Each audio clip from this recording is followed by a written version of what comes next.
দর্শক আপনাদেরকে আজকে আধুনিক কিছু মাল্টি ফাংশনাল ফার্নিচার দেখাবো। চমৎকার চমৎকার ফার্নিচার, সব পুরোপুরি ভিডিওটা আপনারা দেখতে থাকুন।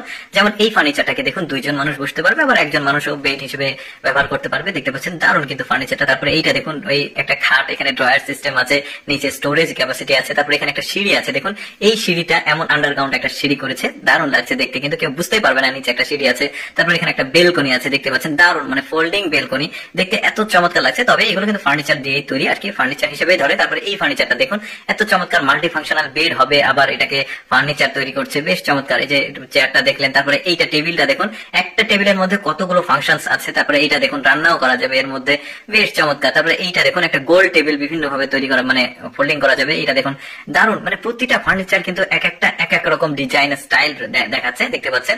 এইটা দেখুন একসাথে দুইটা বেড হয়ে যাচ্ছে। তারপরে এটা দেখুন একটা বেড হবে, তারপরে অটোমেটিক একটা চেয়ার তৈরি হলো। দেখুন এইটা কতটা বুদ্ধি খাটিয়েছে, বানিয়েছে, দেখুন পড়লো না কোনো কিছু। তারপরে দেখতে পাচ্ছেন এটাও মাল্টি ফাংশনাল সোফা করছে, আবার বেড করছে। এই টেবিলটাকে দেখুন ঘুরিয়ে বড় করা যাবে, ছোট করা যাবে। এই সোফাটা দেখুন, মানে প্রতিটা জিনিস কিন্তু বেশ ইউনিক। আচ্ছা, আরেকটা চমৎকার মানে চেয়ার দেখায়, দেখুন কি চমৎকার একটা ডিজাইন তৈরি করেছে, দোলনা একটা চেয়ার, দারুণ লাগছে, ইউনিক ডিজাইন। যেমন এইটা দেখুন, আপনি ঘুমানোর পর এটাকে কিন্তু আবার উপরে তুলে রাখতে পারবেন, আবার নিচে সোফার সিস্টেম আছে। তারপরে এই চেয়ারটাকে দেখুন টুল বলা যেতে পারে। তারপরে এটাও একটু আগে দেখিয়েছি, তারপরে খুব চমৎকার জিনিসটা।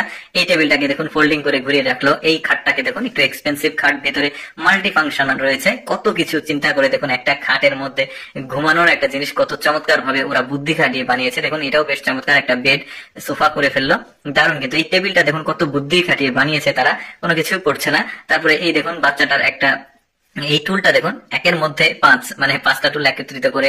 তারপরে এটা দেখুন, প্রতিটা ফার্নিচার আমার কাছে খুবই ইউনিক মনে হচ্ছে। একটা টেবিল কত চমৎকার ভাবে বানিয়েছে, আবার প্রতিবন্ধীদের জন্য একটা চমৎকার একটা বেড দেখতে পাচ্ছেন, দারুণ, নিচে নামছে আবার উপরে উঠছে। এই সোফাগুলো দেখুন, এই সোফাগুলো প্রয়োজনে আপনি বেড হিসেবে ইউজ করতে পারবেন, আবার সোফাও হয়ে যাবে, বেশ চমৎকার। তারপরে এটা একটা খাট, মাল্টি ফাংশনাল খাট দেখতে পাচ্ছেন। তো এই সোফাটাকে এখন খাটে পরিণত করবে, এই যে দেখতে পাচ্ছেন, বেশ চমৎকার কিন্তু। তারপরে এই চেয়ারটা দেখুন, উপরে কোনো কিছু পরিষ্কার করা বা বাল্ব লাগানোর জন্য এই চেয়ারটা কার্যকরী, এটাও বেশ চমৎকার কিন্তু। এই যে ফোল্ডিং করে আবার রেখে দেওয়া যাচ্ছে, প্রতিটা জিনিস বেশ ইউনিক কিন্তু। এই চেয়ারগুলো দারুণ। দর্শক, আমি সবসময় চেষ্টা করি আপনাদের সামনে কিছুটা এক্সেপশনাল ভিডিওগুলো উপস্থাপন করতে।